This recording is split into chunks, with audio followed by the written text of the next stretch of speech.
Red is the new black, right? Jeremy Corbyn leads the British Labour Party. Bernie Sanders came close to winning the Democratic Party's nomination for the US presidency, describing himself as a democratic socialist.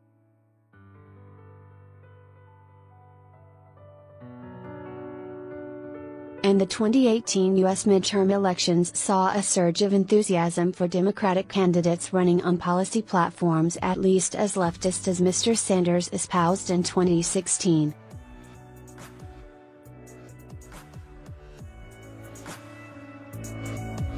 Young voters were prominent in the coalition supporting Mr. Sanders. The most prominent face of the leftward turn among Democrats is Alexandria Ocasio-Cortez, just 29 years old and only 4 months into her legislative career.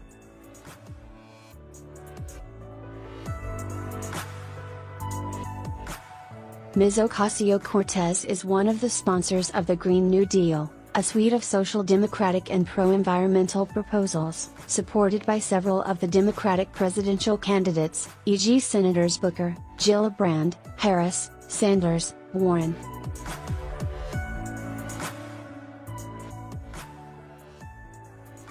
Video, GND, a Trojan horse for socialism?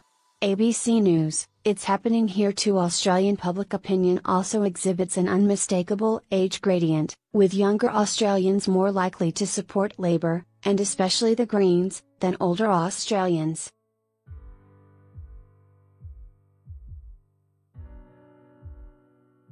But what do people, and younger people in particular, mean when they say they favor or oppose socialism? New polling by the United States Studies Center and YouGov reveals considerable confusion and ignorance about socialism in both Australia and the United States.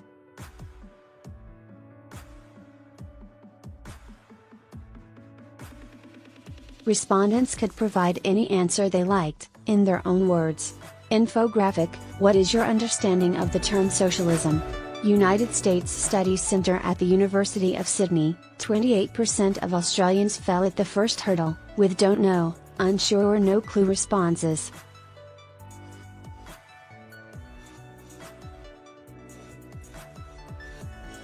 Another 13% of Australians gave answers indicating they understand socialism as being sociable, e.g. spending time with friends, talking with people.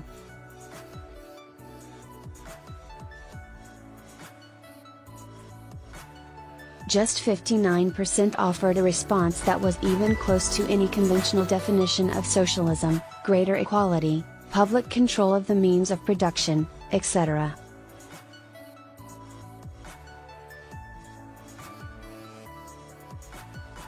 Younger Australians are more likely to offer don't know or the being sociable classes of responses.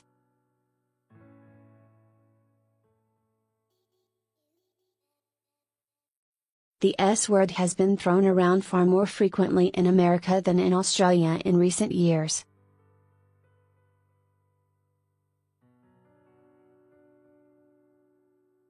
"74% of Americans respond with something close to a conventional definition of socialism.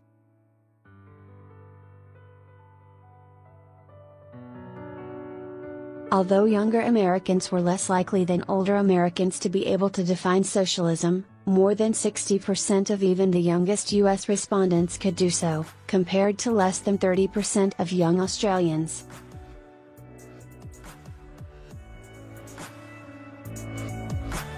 Australians are bigger fans of socialism. Socialism is generally much more popular in Australia than America, but there are nuances in what Australians and Americans like and don't like about socialism.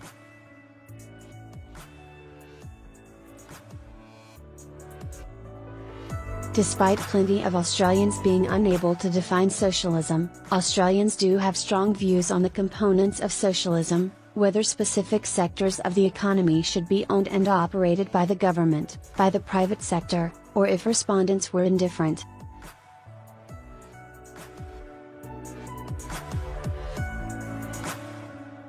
Here Australians report more socialist preferences than Americans, with clear majorities for government control in 6 out of 9 cases, spanning roads and highways, 70%, healthcare and hospitals, 67%, public transport, 62%, schools and universities, 59%, electricity, gas and water, 58%, and aged care, 53%.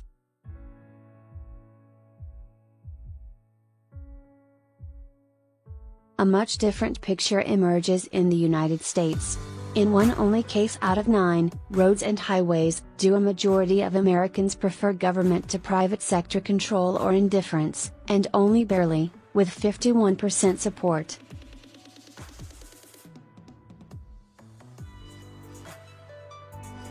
Australians are more likely to support public ownership and control than Americans, but not because young Australians are embracing socialism.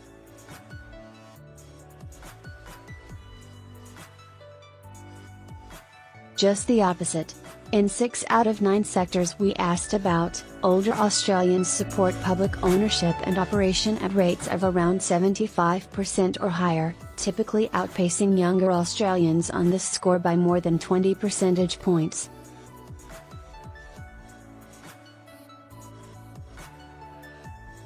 It's the opposite in America. In the United States we see not only less enthusiasm for government ownership across the board, but a reversal of the age gradient we observe in Australia.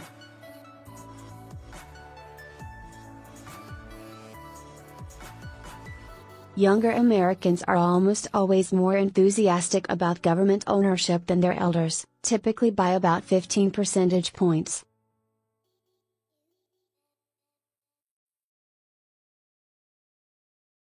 Theirs is the only sector of the American economy with majority support for public ownership and control among any age cohort, roads and highways.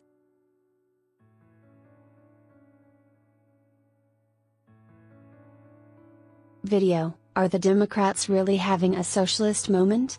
ABC News. This finding helps explains the political headwinds encountered by advocates of public-private partnerships in the United States, including the Australian ambassador Joe Hockey.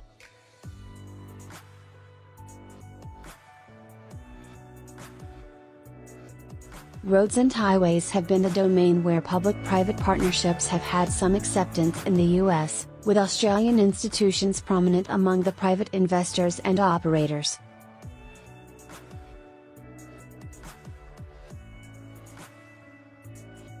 Americans sure aren't socialist, but roads and highways is the domain where support for public ownership runs the strongest and support for private ownership is weakest, just 23%, compared to 11% in Australia.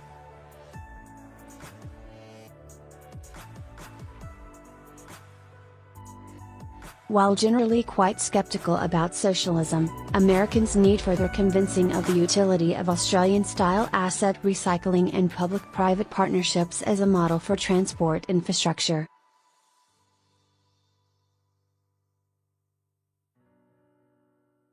Professor Simon Jackman is chief executive and Dr. Sean Radcliffe is a political science lecturer at the United States Studies Center at the University of Sydney.